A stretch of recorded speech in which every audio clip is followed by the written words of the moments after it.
Это заседание Координационного совета было посвящено вопросу ратификации инвестиционного соглашения депутатами парламента.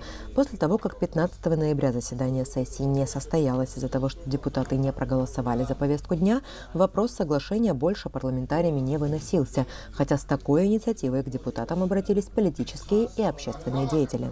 24 ноября, несколько дней назад, 14 организаций, в том числе и в первую очередь хочу отметить Совет старейшин Республики Абхазия, самая уважаемая организация в нашей стране, Союз интеллигенции и ряд общественных и политических организаций подписали обращение на имя спикера парламента Лашана Угзаровича Ашуба. Обращение, было направлено на то, чтобы парламент все-таки провел сессию и рассмотрел данное соглашение. Естественно, наша позиция понятна. Это соглашение должно быть не ратифицировано.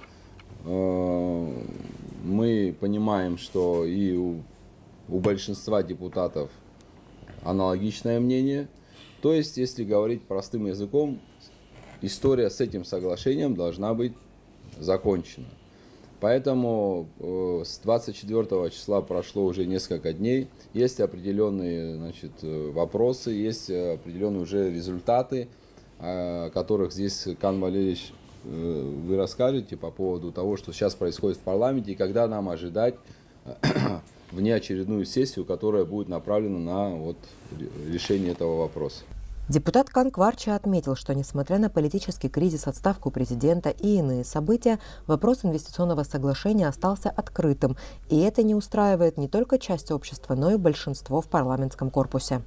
В связи с этим вчера было подготовлено письмо обращения к спикеру парламента Лашану Угзаровичу, где подписало на вчерашний день уже 18 человек.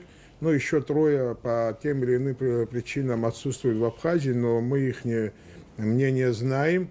Они сегодня, да? Депутатов, да, тех, кто отсутствует.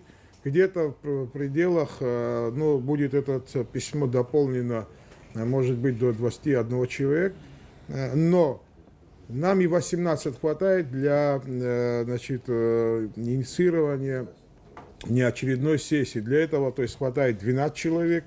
Но у нас даже уже абсолютно, то есть простое большинство тоже есть. Так что мы сегодня эту бумагу будем официально регистрировать и отправлять спикеру. Мы хотели бы, чтобы наши граждане знали, в этом письме датировано 3 декабря, то бишь это получается во вторник. То есть наша просьба, чтобы провели внеочередную сессию. Правда, по время проведения или дня проведения может корректировать сам спикер. Может быть, это или в понедельник, или вторник, но не позднее вторника, наверняка решение будет принято. Депутат Эрик Рштуни считает, что вне зависимости от того, кто во главе исполнительной власти, вопросы, подобные инвестиционному соглашению, не должны стоять в повестке. И сейчас это ответственность депутатского корпуса. На самом деле, после тех событий, которые произошли, надо дать людям, народу нашему определенный результат. По этому соглашению, как вы все знаете, мы очень долго над ним работали, долго предупреждали, долго говорили об этом, что может вылиться это все в такое именно действо. Но, тем не менее, почему-то нас никто не услышал. И сейчас мы стоим перед тем, чтобы на самом деле этот вопрос закрыть. И есть такое мнение, что неважно, кто бы там ни был во главе государства, вот такого рода вопросы, они не должны быть на повестке в Абхазии. В завершение Адгурардзинба еще раз напомнил о причинах, по которым обсуждаемый документ был так негативно воспринят, и заявил, что соглашение противоречит договорам, подписанным до этого. Это соглашение от 2008 года, базовое соглашение от 2014 года. И если говорить конкретно про инвестиции, есть соглашение о защите и поощрении инвестиций между Абхазией и Россией от 2009 года. А это соглашение, вот это новый проект соглашения, оно прямо противоречит соглашению 2009 года, я вкратце зачитаю.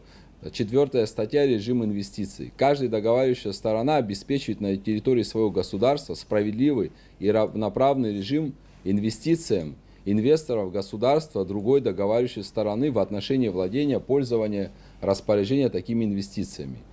Режим, указанный в пункте 1 настоящей статьи, должен быть не менее благоприятным, чем режим, который предоставляется договаривающейся стороной инвестициям инвесторов своего государства.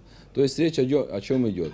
Что режим для иностранных инвесторов не может быть лучше, чем режим для внутреннего предпринимателя. То соглашение, которое нам предлагали, предполагает наиболее благоприятный режим для определенного крупного капитала извне, где они не будут платить косвенные налоги. Им предоставляется в первоочередном режиме земельные участки, подключение к инфраструктуре и так далее. Таких условий нет у наших предпринимателей. Вот почему мы выступаем против этого соглашения. Депутаты, политики и общественные деятели будут ждать решения спикера Народного собрания. Элеонора Гилая, Торник Амичба, Абаза ТВ.